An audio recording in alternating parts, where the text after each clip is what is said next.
আসসালামু আলাইকুম। অকৃতজ্ঞের পরিণাম।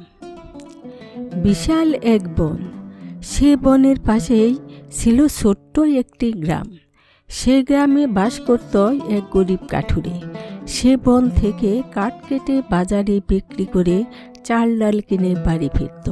এভাবেই দুবেলা খেয়ে আবার কখনো উপোস থেকে তাদের দিন চলত। গরিব কাঠুরে ও তার পরিবারের লোকেরা ছিল খুবই ধার্মিক। তারা কখনো ছালাদ ছিয়াম কাজা করত না। দুবেলা খেয়ে আবার কখনো উপোস থেকেও তারা কখনো নিজেদেরকে অসুখী মনে করত না। প্রতিদিনের ন্যায় সেদিনও কাঠুরে বনে কাঠ কাটতে গেল, কিন্তু বনের মধ্যে ঢুকে নিকটে কোথাও কাটার উপযোগী কোনো কাঠ পেল না। ফলে মাইলখানেক হেঁটে বনের গভীরে গিয়ে সেখানে বেশ কাঠ পেল। তা কেটে নিয়ে গ্রামের বাজারের দিকে হাঁটতে শুরু করল। কিছু দূর এগুতেই ভীষণ এক গর্জন শুনতে পেল। ভয়ে কাঠুরের বুক হিম হয়ে গেল, কারণ একটা নদী এই বনকে দ্বিখণ্ডিত করেছে, আর নদীর ওপারে রয়েছে অনেক বাঘ। অনেক সময় বাঘ নদী পার হয়ে এসে কাঠুরে ও শিকারীদের উপর হামলা করে। কাঠুরের শব্দটি পুনরায় শুনতে পেল, কিন্তু তার নিকট শব্দটি বড় করুণ বলে মনে হলো। সে লক্ষ্য করল তার বাম পাশে গজ 15 দূরে ছোটোখাটো একটি ঝোপঝাড়ের আড়াল থেকে শব্দটি আসছে। কাঠুরে মাথার বোঝা মাটিতে রেখে কোঠারটির সামনে বাগিয়ে এগিয়ে চলল। অতঃপর ঝোপের নিকটে পৌঁছে দেখল বিশাল একটা শিয়াল ক্ষত বিক্ষত অবস্থায় পড়ে সেখানে কাতরাচ্ছে। শিয়ালটিকে দেখে কাঠুরের বড় মায়া হলো। সে কিছু ওষুধি গাছের ছাল ও পাতা বেটে তার ক্ষতস্থানে লাগিয়ে দিল এবং তার সামনে কিছু খাবার রেখে চলে আসলো।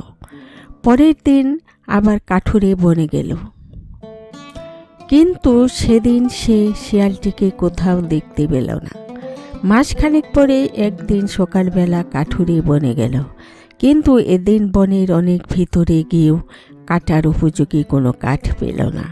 তাই বনের গভীরে এসে যা পেল তা নিয়ে গ্রামের বাজারের দিকে এগিয়ে চলল।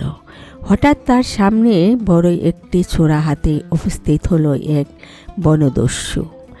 এই বনদস্যু পাশের গ্রামে বাস করে। একদিন অসুস্থ অবস্থায় সে বনের মাঝে বেহুশ হয়ে পড়েছিল। কাঠুরে তাকে তার বাড়িতে নিয়ে গিয়ে সেবা যত্ন করে সুস্থ হয়ে সে কাঠুরের বাড়ি থেকে যাওয়ার সময় তাদের কিছু প্রয়োজনীয় জিনিস চুরি করে নিয়ে যায়। ফলে গরিব কাঠুরে গ্রামের সর্দারের নিকট বিচার প্রার্থনা করে। সর্দার তাকে বলল, কাঠুরে তোমাকে অসুস্থ অবস্থায় পেয়ে সেবা করে তোমার অনেক বড় উপকার করেছে, আর তুমি উপকারীর অপকার করে ভীষণ অপরাধ করেছ, তাই তোমার শাস্তি হওয়া আবশ্যক। সর্দারের হুকুমে তার একটি হাত কেটে নেওয়া হয়।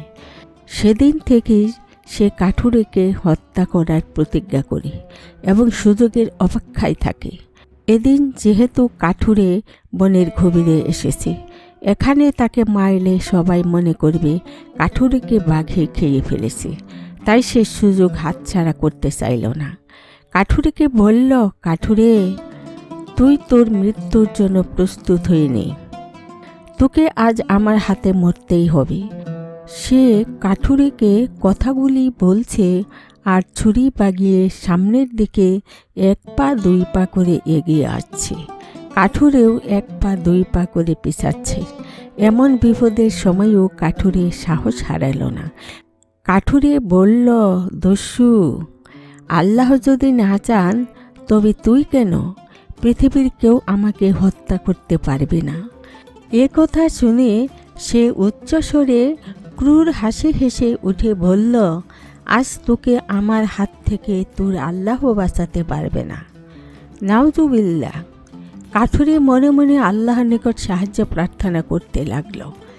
পিছাতে পিছাতে কাঠুরের পেট একটি গাছের সাথে লেগে গেল। দস্যু কাঠুরেকে মারার জন্য ছুরি তাক করল।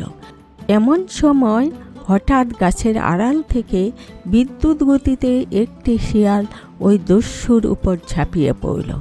সেই সাথে আরও ৫-৬টি শিয়াল তার উপর ঝাঁপিয়ে পড়ল। কাঠুরে লক্ষ্য করল প্রথম যে শিয়ালটি ওই দস্যুর উপর ঝাঁপিয়ে পড়ল সেটি ওই শিয়াল কাঠুরে যার সেবা করেছিল। অতঃপর কাঠুরে আল্লাহর নিকট কৃতজ্ঞতা প্রকাশ করল এবং মনে মনে বলল, অকৃতজ্ঞের পরিণাম আল্লাহ এমনই করেন। শিক্ষা: আল্লাহর হাতে সকল কিছুর ক্ষমতা। আল্লাহ কারো ক্ষতি করতে চাইলে এমন কেউ নেই যে তার উপকার করতে পারে। আবার আল্লাহ কার উপকার করতে চাইলেও পৃথিবীর কোনো শক্তি তার সামান্যতম ক্ষতি সাধন করতে পারে না। কাজেই সর্বাবস্থায় আল্লাহর উপর ভরসা করা এবং বান্দার প্রতি কৃতজ্ঞ হওয়া অপরিহার্য। আল্লাহ বলেন, যদি তোমরা কৃতজ্ঞতা প্রকাশ করো তবে তোমাদেরকে অধিক দান করব। আসসালামু আলাইকুম।